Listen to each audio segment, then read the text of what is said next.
You hear it at 2:47 p.m. on a Tuesday, a sound that doesn't belong in your century.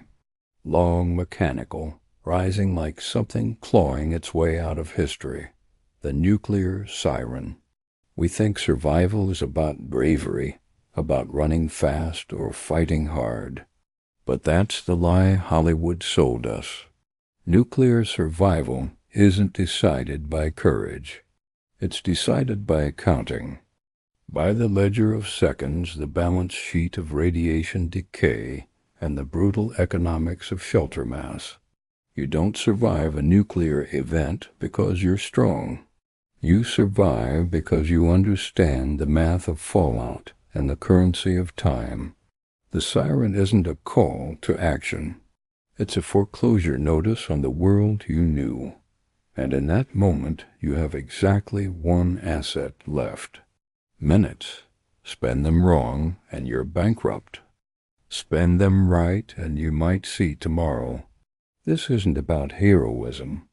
It's about inventory management when your inventory is breath, concrete, and the exponential decay rate of cesium-137. Let me show you the 5 transactions that keep you solvent when the sky turns to poison.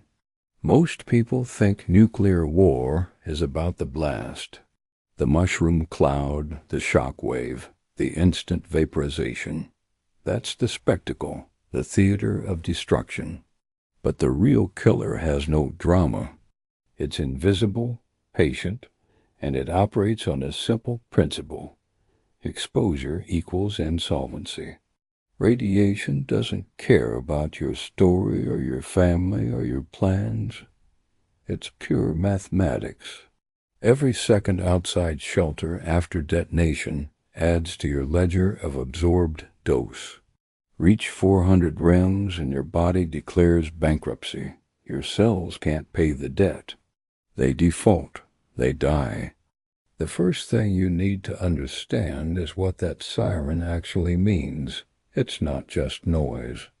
It's information coded in sound. A steady tone means incoming threat detected. Missiles in flight, impact in 15 to 30 minutes. A wavering tone means detonation has occurred elsewhere. Fallout is coming. You have maybe an hour. But most people never learned to read that language. They hear alarm and they freeze. Or worse, they waste time trying to confirm it. They check their phones, they call relatives, they look for consensus. That hesitation is the first withdrawal from an account that's almost empty. I would do exactly one thing in the first 10 seconds. I would move toward mass, not toward the door, not toward the window, not toward information, toward density. Because in a nuclear scenario, your survival is a function of how much matter you can place between your body and the sky. Every wall is equity. Every floor above you is a shield dividend. Concrete cuts radiation by half for every couple inches. That's compound protection. Stack it deep enough, and you turn lethal exposure into survivable dose. If I'm at home, I go to the basement immediately. No packing, no planning, no looking back. The supplies I need are already there because preparation is about pre-positioning assets. Bottled water, canned food, flashlight, battery radio, duct tape, plastic sheeting. These aren't luxuries. They're the capital that buys you time. And time is the only currency that matters now. If I'm in an office building, I head to the core, the interior stairwell, or a bathroom with no windows. If I'm outside, I look for underground. Subway stations, parking garages, basements of large stone buildings. A car is worthless. Thin metal is no protection. Running is expensive. Every second in open air costs you exposure. The goal is simple. Get below ground or get to the center of the heaviest structure you can find in 30 seconds. Not 31, 30, because that's roughly how long you have before the blast wave arrives if you're in the outer ring, or before the radiation pulse hits if you're beyond the immediate zone.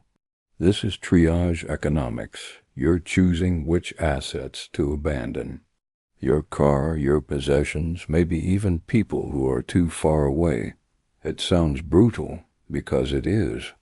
Survival at this scale is a zero-sum game. You cannot save what you cannot reach. Once inside, the second transaction begins. Containment. You've bought yourself shelter. Now you need to seal it. Because the explosion isn't the end of the threat. It's the beginning of a different kind of siege. Fallout is radioactive debris lifted into the atmosphere, small particles of fission products that rise with the fireball and then drift back down over hours and days. It's dust that kills, and it travels on wind, through cracks, under doors, through ventilation systems. Your shelter is only as good as its ability to keep that dust out. I would move to the most interior room immediately, preferably below ground, but if not, then the room with the most walls between it and the outside. A hallway, a closet, a bathroom in the center of the structure. Then I seal every opening. Wet towels under doors, plastic sheeting, taped over vents, windows, any gap that shows daylight. Duct tape is leverage here. Each strip is a barrier against contamination. If there are others with me, I delegate. One person monitors the emergency broadcast. One reinforces the barriers. One inventories supplies. Division of labor prevents panic. Panic is expensive. It burns calories, oxygen, and rational thought. The radiation outside follows a brutal but predictable schedule. In the first hour after detonation, levels are at their peak. Lethal in minutes. After 7 hours, they drop to 1/10. After 48 hours, to 1%. This is exponential decay, the same math that governs compound interest, but in reverse. Time is working for you now. Every hour you stay inside, the debt of radiation outside decreases. But you have to pay the price. The price is stillness, silence, waiting in the dark while your mind screams to move. This is where most people fail. Not because they lack supplies, but because they lack the discipline to sit with fear. They open the door to check. They step outside to see the horizon. They convince themselves it's safe because the noise has stopped. But radiation makes no sound. It has no smell, no taste, no warning. It's the ultimate hidden liability. You can't audit it without equipment, so you trust the math. You trust the decay rate. You trust that staying inside is the only investment that pays. The first 24 hours are about rationing everything. Water, food, energy, even hope. You don't know how long you'll be confined. Government response will be slow. Infrastructure will be shattered. Communication will be fractured. You're operating on an island economy now. What you have is all you have. I would drink carefully, eat minimally, move only when necessary. The body is a machine that runs on fuel. Conserve fuel and you extend operational time. If I have a battery-powered radio, I keep it on but low. I'm listening for official instructions, evacuation routes, wind direction reports. Wind is everything. Fallout travels downwind from the blast site. If you're upwind, your exposure drops dramatically. If you're downwind, you're in the plume path, and every minute outside is borrowed time. Knowing which side of that equation you're on determines whether you shelter for days or weeks. Direction is destiny in this scenario. By the second day, the world outside has changed. The radiation level is maybe 1% of what it was at hour 1. Still dangerous, still capable of causing acute sickness, but no longer instant death. This is when the hardest decision arrives. Do you stay or do you go? And this decision cannot be emotional. It has to be calculated. You need 3 pieces of data: official guidance, wind direction, and your own supply solvency. If broadcasts say stay inside, you stay. If they announce evacuation corridors, you note them but verify. Evacuation routes can be blocked, contaminated, or overcrowded to the point of collapse. If you decide to move, you move perpendicular to the wind, never toward the blast, never directly downwind. Sideways gives you the best odds of avoiding the heaviest fallout. In most of North America and Europe, prevailing winds move west to east, so moving south or north often means moving out of the plume. But every situation is different. Geography, weather, blast yield, altitude, all of these variables shift the equation. You're navigating by incomplete information. That's the reality of post-nuclear economics. Perfect knowledge doesn't exist. You operate on probabilities. Before I leave shelter, I would cover every inch of skin. Long sleeves, pants, hood, makeshift mask, gloves if available. Not because these stop radiation, they don't, but because they stop particles from touching skin or being inhaled. External contamination can be washed off. Internal contamination is a life sentence.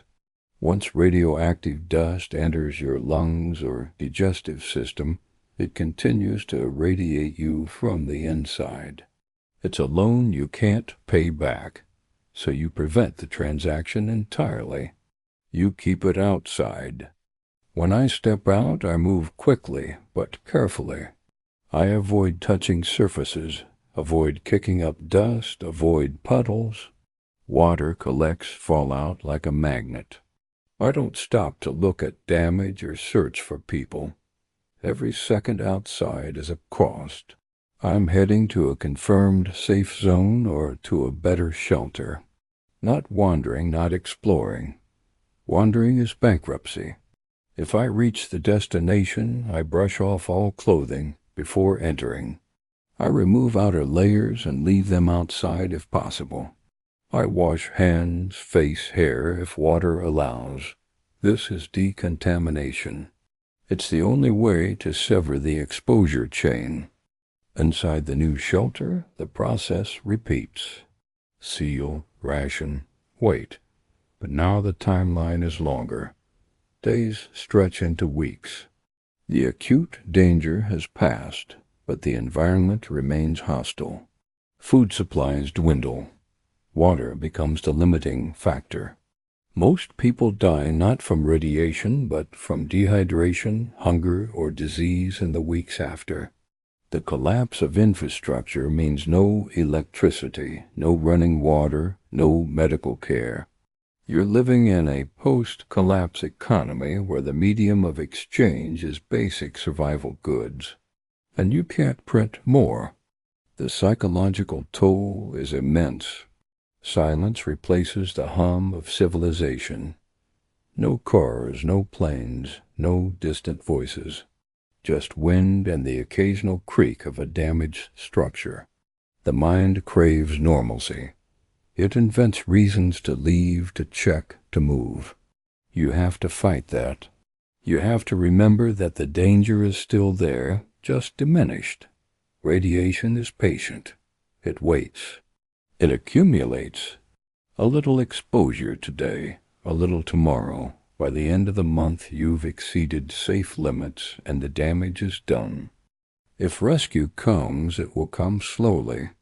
Emergency services will prioritize urban centers, hospitals, critical infrastructure. If you're in a rural area or a suburban zone, you may wait weeks.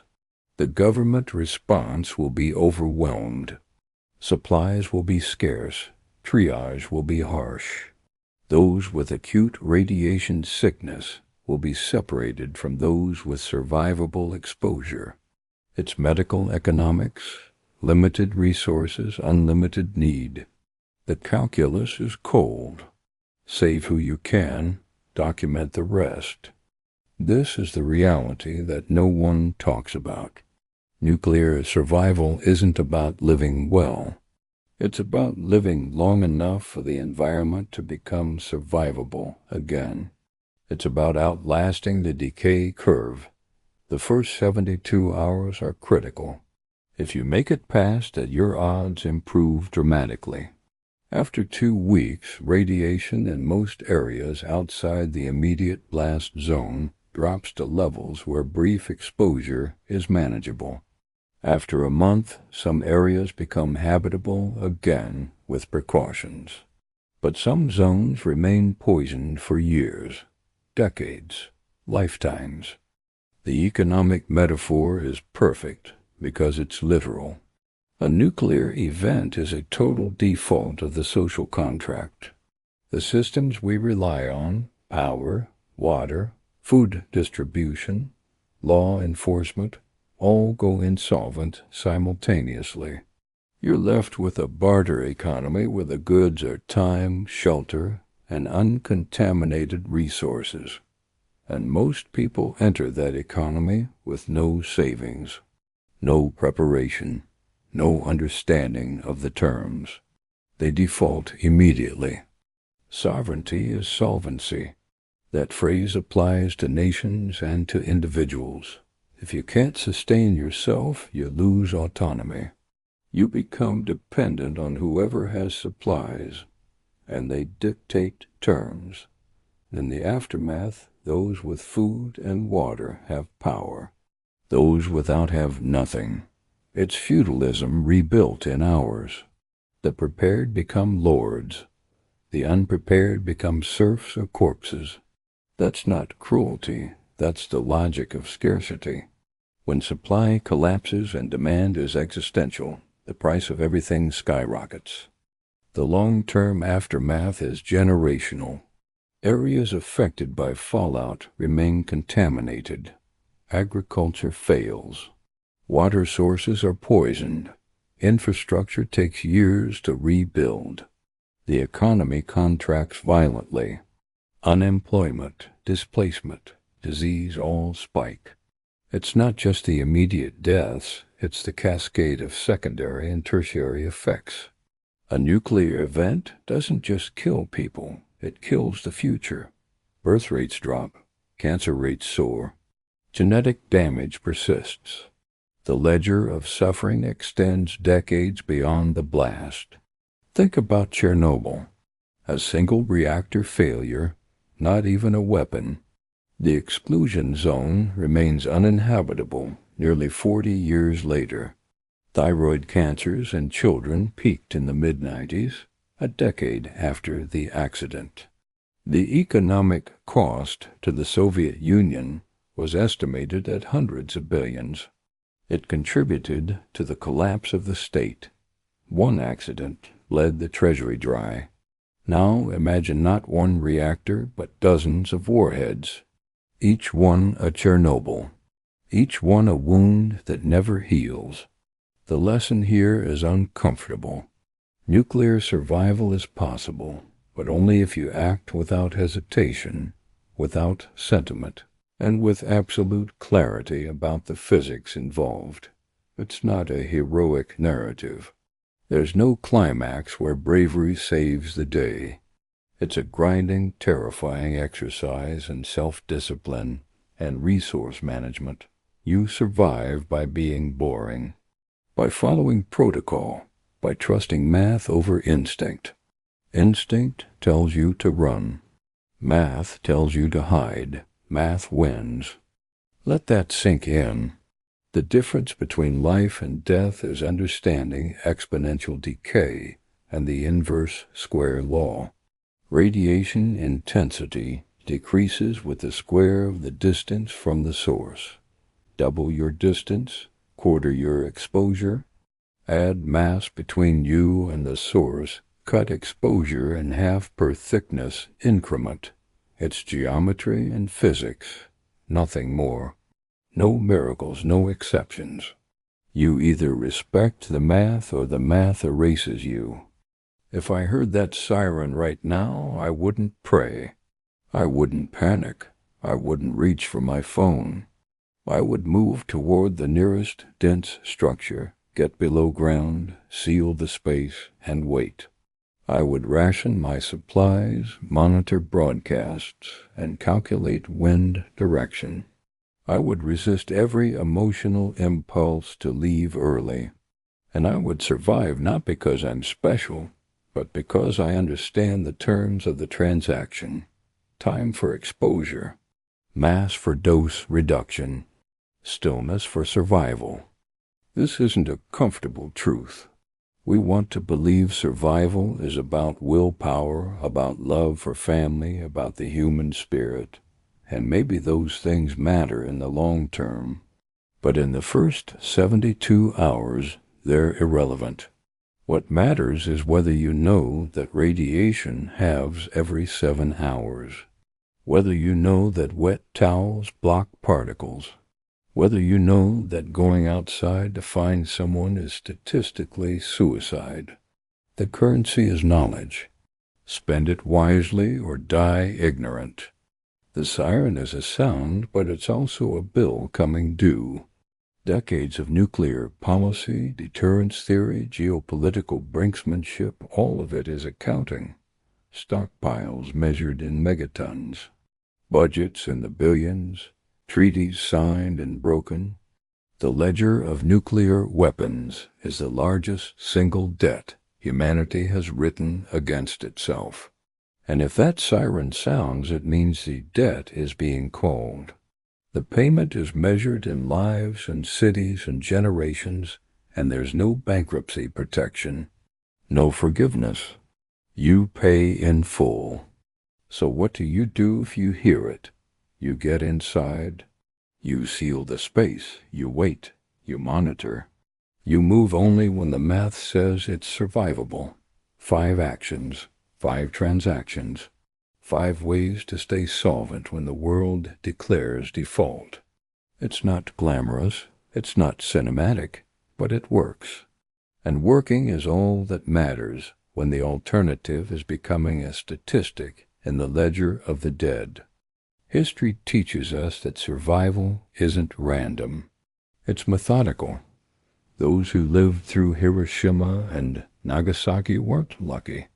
They were shielded by buildings, by distance, by hills. They were in basements when the flash came. They stayed inside during the black rain. They understood, even without modern science, that the danger was invisible and persistent. They respected it. And some of them lived. You won't get a second chance. The siren doesn't repeat. It sounds once, and then the clock starts. Your entire future compresses into the next 10 minutes of decisions. Get them right, and you might have decades ahead. Get them wrong, and you have hours. The stakes are absolute. The rules are immutable. And the only unfair part is that no one teaches you this. You're supposed to figure it out under pressure, in terror, with zero preparation. That's the real crime. Not the weapon, but the silence around how to survive it. So now you know. 5 things. Find mass. Seal it. Wait for decay. Monitor wind. Move only when math permits. That's the whole strategy. Simple enough to remember. Hard enough to execute when your hands are shaking and the world is ending. But simple and hard are better than complicated and impossible. You have the formula now. The rest is just discipline. Subscribe to this channel if you want to stay ahead, because the people who survive aren't the ones who hope for the best. They're the ones who prepare for the worst and understand the economics of catastrophe.